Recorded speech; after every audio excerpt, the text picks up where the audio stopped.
9 दिसंबर को भारत और चीन के सैनिकों के बीच झड़प की कुछ खबरें बाहर आई। लाइन ऑफ एक्चुअल कंट्रोल पे दोनों देशों के सैनिकों के बीच में लाठी काठी से हाथापाई हुई थी। इसके कुछ वीडियोस भी सोशल मीडिया में वायरल हुए थे।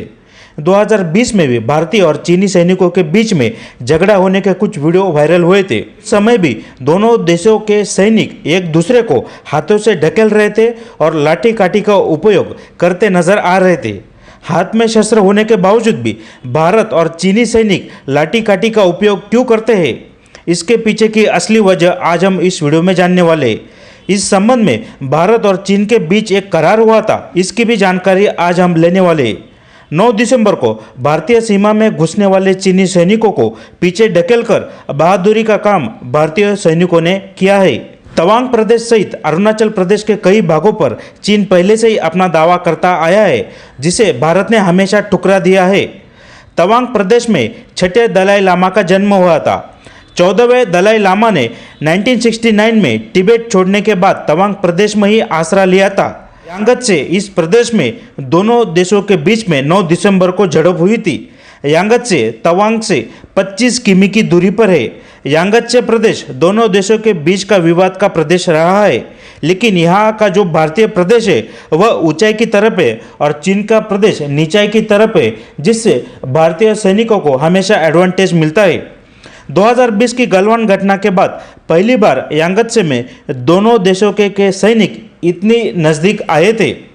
गलवान की घटना के बाद भारत और चीन के बीच चर्चा की 16 फेरियां हुई थी, लेकिन चीन की गलत धारणा के कारण बॉर्डर पर हमेशा कई जगह टेंशन चालू रहते हैं। अब देखते हैं कि भारत और चीन को जो एक्चुअल बॉर्डर है वहाँ शस्त्रों का, हथियारों का उपयोग क्यों नहीं किया जाता। गलवान की घटना के बाद भारत के परराष्ट्र मंत्री एस जयशंकर ने एक स्टेटमेंट दिया था। उस स्टेटमेंट के अनुसार बॉर्डर ड्यूटी पर रहने वाला हर सैनिक अपने पास हथियार रखता है, लेकिन 1996 और 2005 के करार के अनुसार कहा गया है कि बॉर्डर पर हथियार का उपयोग नहीं किया जाएगा। यह एक तरह से प्रैक्टिस बन गई है या प्रथा पड़ चुकी है। 1996 में भारत और चीन के बीच जो करार किया गया था वह एक कॉन्फिडेंस बिल्डिंग का भाग था। इस करार के आर्टिकल 6 पार्ट 1 के अनुसार to prevent dangerous military activities along actual line of control, neither side shall open fire or cause biodegradation or use hazardous chemical within 2 kilometers of line of actual control।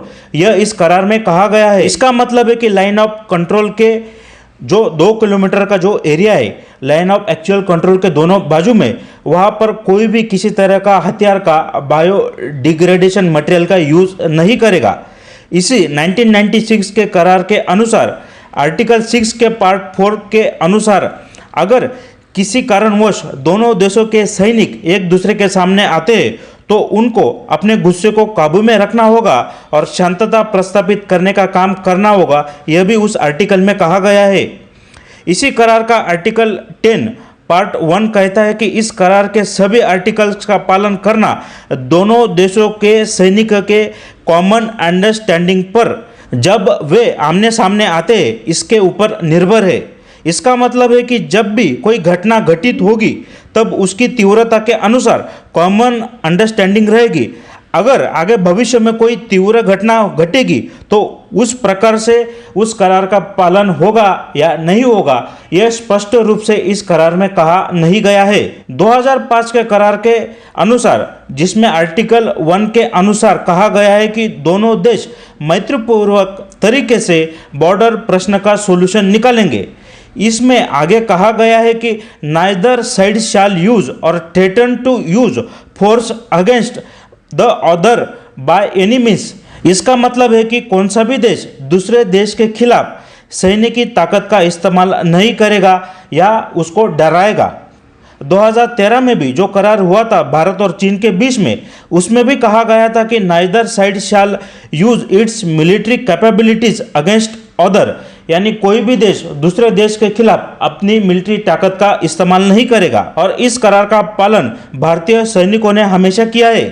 हथियार का use ना करते हुए परिस्थिति ना खराब होने देने की भारतीय सैनिकों की तकनीक की तारीफ करनी होगी। चीनी सैनिक सामने आने के बाद भी भारतीय सैनिक अपने हथियार हमेशा नीचे की तरफ रखते हैं, इसकी तारीफ करनी होगी।